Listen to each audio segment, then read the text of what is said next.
The Senate has placed Senator Ovie Omagege on 90 days legislative suspension for allegedly challenging the National Assembly Conference report on amendment of Electoral Act pertaining to ordering of sequence of election. Similarly, the Senate has disbanded the Parliamentary Support Group for President Buhari, which have Omagege, Senator Adamu Abdullahi, and others as members. The suspension was part of the recommendation of the Senate Committee on Ethics and Privileges that conducted investigation on the issue. It will be recalled that Senator Ovie Omagege took to the press to say that the proposed ordering of election sequence was targeted at President Buhari's re-election bid. While presenting his committee report, Senator Samuel Anyanwu told the Senate that embattled Senator Omagege has dragged the Senate to court over the issue after he had tendered apology over his earlier statement on reordering sequence of election. Meanwhile, Senate leader Ahmed Lawal pleaded with the Senate to accept his earlier apology, asked Omagege to withdraw the case from court. Deputy Senate leader Bala bin Allah disagrees, saying that the issue should be viewed without sentiment. In his closing remark on the issue, Senate President Bukola Saraki, before the voice vote on the resolution of the committee, said leniency and discipline should be considered to serve as deterrent for future. With this development, Senator Ovie Omagege will not participate in any Senate activity in the next 90 legislative days and without remuneration. From National Assembly Complex, Abuja, Muyiwa Bamdele reporting.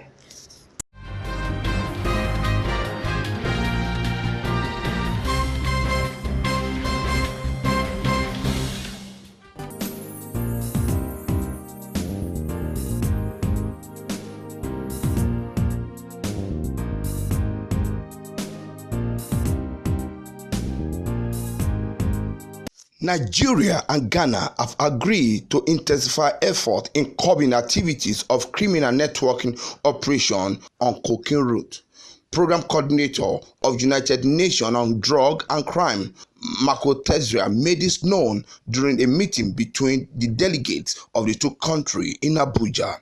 Tezra said the coming together of the both countries is to intensify effort by NDLEA of Nigeria and Narcotic Control Board of Ghana and its police service for the Criminal Investigation Department to work closely in curbing threats associated with drug trafficking that affect both countries. Aims to put together criminal justice actors that work in the law enforcement dimension to counter drugs trafficking.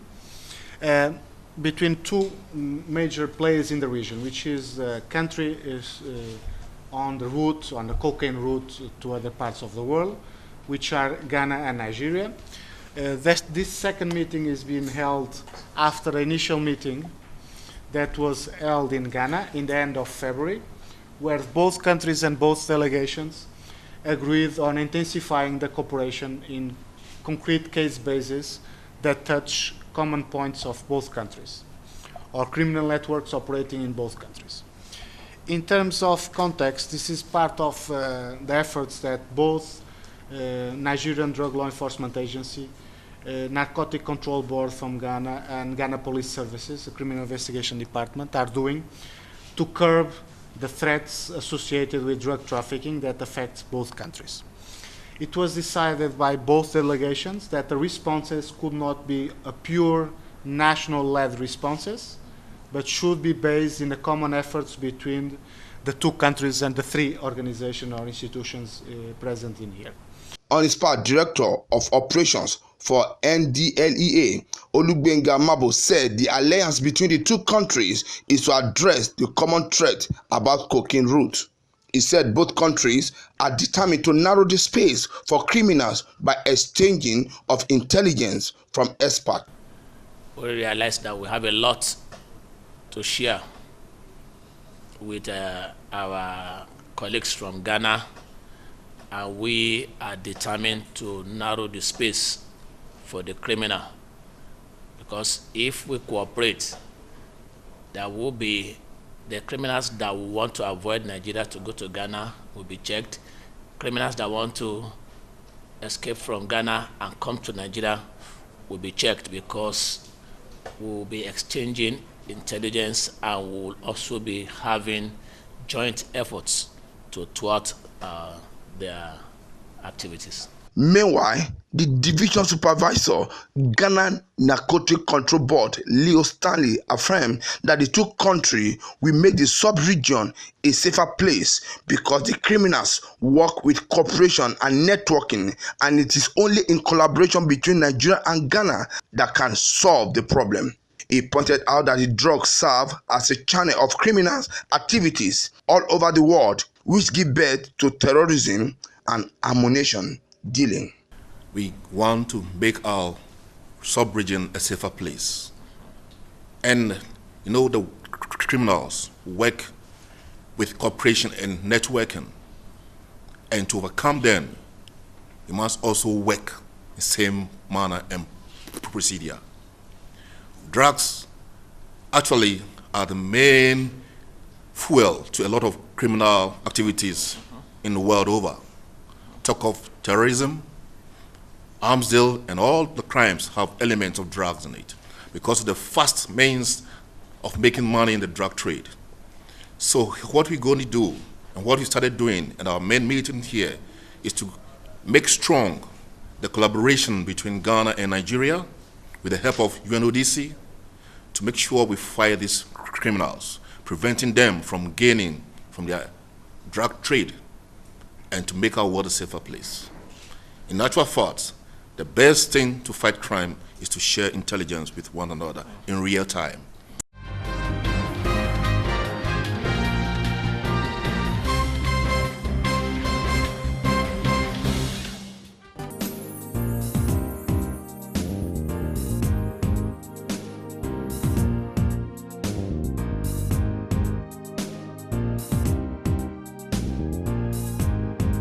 The Nigerian Population Commission (NPC) has put Nigerian current population at 198 million people, with urban population growing at an average annual growth rate of about 6.5%.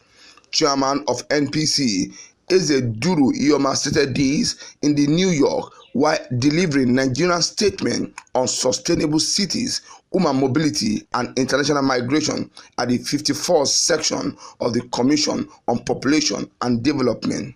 Duru Iyoma said Nigeria remained the most populous in Africa, the seventh globally, with the estimated population of over 198 million people. According to him, the recent World Population Prospect predicted that by 2050, Nigeria will become the third most populated country in the world. He said over the last 50 years, Nigerians' urban population has grown at an average annual rate of more than 6.5% without commensurable increase in social amenities and infrastructure.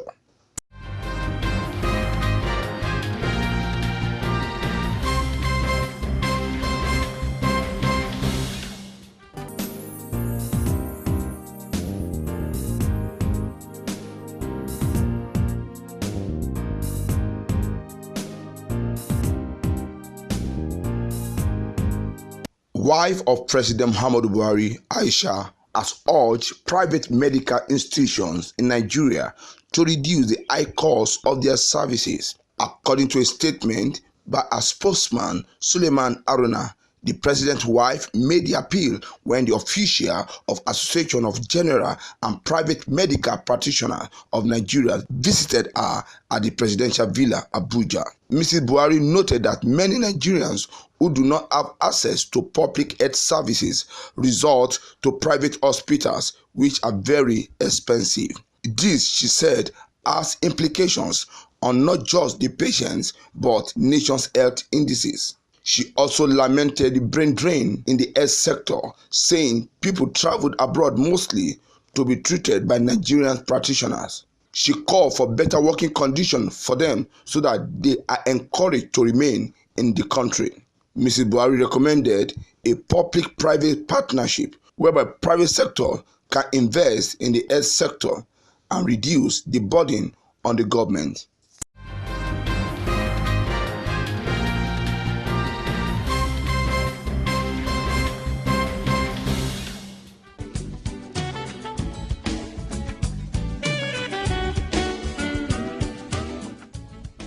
lovely place, right? Yes. What's wrong? You don't look happy. Take a look around. Why can't my hotel be like this? I knew something was wrong, but I've got solution. Solution? What? Nanet. Nanet? Nanet offers you design solutions, building plans and construction, furnishing and equipping, financing, management, audit services, and many more services for a better hospitality business. Nanet, service with a smile.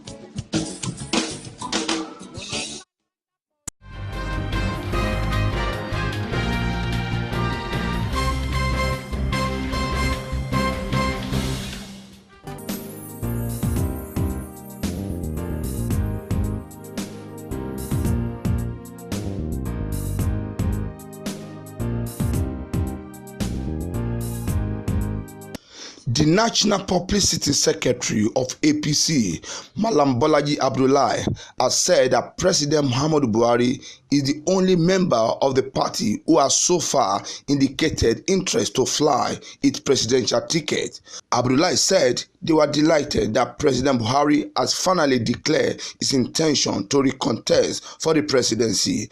Abdullahi, in an interview with newsmen in Ilorin, said that the declaration has given a party a kind of direction because the 2019 general election were around the corner. He said the party was initially not too clear about the direction the president wanted its member to go, but that with his declaration, they have seen a clear signal for the way forward. He further said Buhari's declaration had received spontaneous reaction from the NEC member. APC spokesman disclosed that it was normal for other people who want to contest for the position of the president, but for now, Buhari was the only aspirant that has signified intention for the number one position. He, however, said that the party constitution allowed other members to also express similar interests, while the party would take final decision.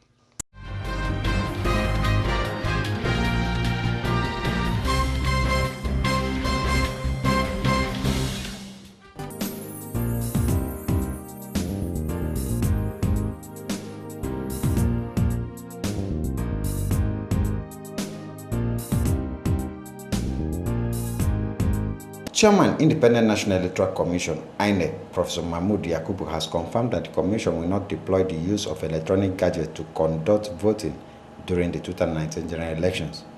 INEC boss, who is also the president of the ECOWAS Network of Electoral Commission, ECONET, said this while briefing newsmen at the end of the 3 days international conference on opportunities and challenges in the use of technology in election, which ended in Abuja. The conference, organized by INEC, the European Center for Electoral Support, the Electoral Commission Forum of South African Development Countries, drew participants from over 30 countries from West to Southern African sub-region, who brainstormed on the deployment of technology for elections. Let me categorically say that the Commission is not deploying electronic voting in 2019, but will deploy technology for the collation and transmission of electronic results. Without prejudice to the manual processes, there will be manual processes, but we'll deploy technology. We believe that by doing so, we will collect, transmit, and declare results more speedily and more accurately. He added that the Commission will involve the citizens through the citizen mandate protection, in addition to forms that will be issued to political parties and their agents at the polling stations. We have made it possible now for citizens to be involved to do what we call citizens mandate protection. In addition to all the statutory forms that we issue to political parties and their agents at polling stations, the Commission has consistently pasted the result at each and every polling unit nationwide. But you would have noticed that in the last governorship election in Anambra State, we designed a special poster called EC60E, on which the results will be entered, and we even have columns for signature by political party agents if they wish to sign. This will be pasted at each of the 119,973 polling units nationwide. President of Access, Monica Francioni, lauded the conference for being fruitful, adding that the views expressed during the 3-day meeting will form the basis of Access support for Nigeria in the 2019 general elections. We are here to stay, and this is one part of a project that will accompany INEC over the next years and across the next elections, and we look very much forward to continue this very profitable cooperation here in Nigeria, but also beyond. In Abuja, LM Chukwamka reports.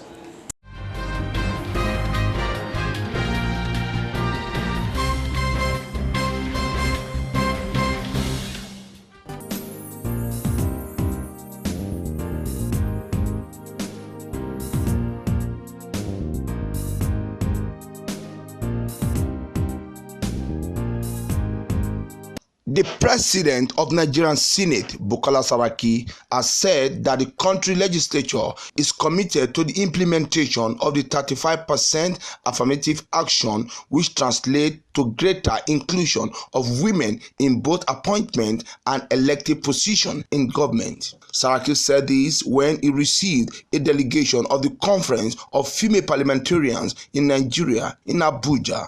The Senate president said there's a need for urgent change that will give greater room for women participation in country politics in a build-up to the next year crucial general elections. Number of issues before us.